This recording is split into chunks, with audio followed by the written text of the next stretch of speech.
I've learned a little bit about metal over the last several years in working a little bit with these old trucks.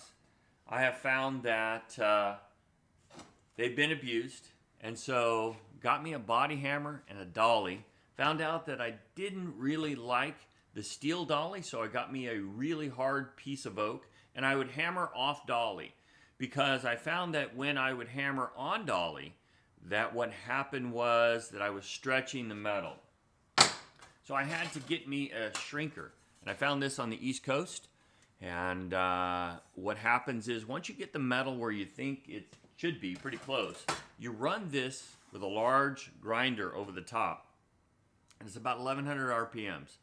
And so it really superheats the metal, and you can use compressed air to cool it off. There are other methods you can use to cool it off, and it shrinks the top part, leaves the bottom part, and so what's happening is this is coming down and it levels it up. It works really well.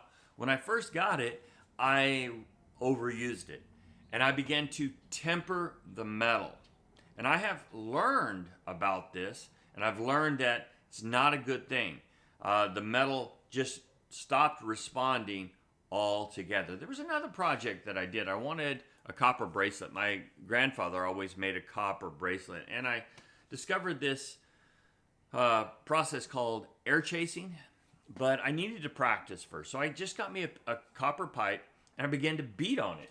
So on this vise right here, with these hammers, I just began to kind of beat on this pipe. Interesting enough is I heated it up so much that it now is like spring steel. It holds its shape no matter what. It does not change its shape at all. And so it's actually worked out really well. So the same thing I've done in the auto body, I did here. This is what we see in our devotional today. Many people will read the Exodus account and they'll say, see, God hardened Pharaoh's heart. But we need to know that Pharaoh had a part in this as well. He's got a free will. And the scriptures are very clear in Exodus 8:32, and Pharaoh hardened his heart at this time.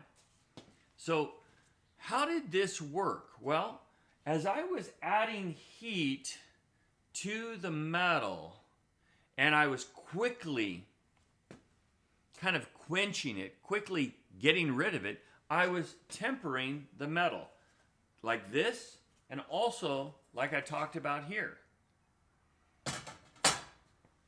In metallurgy, there's not only this idea of tempering something or hardening something, but there is this concept of annealing.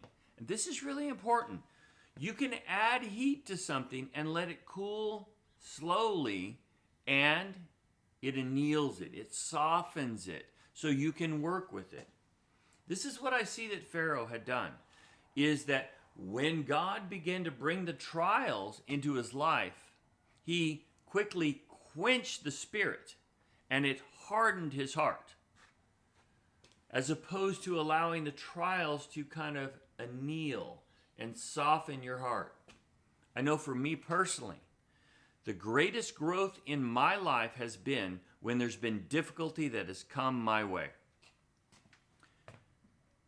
It has caused a tremendous amount of stress and difficulty on me, and I've had to stop, and I've had to slow down, and I've had to reassess. My heart was annealed.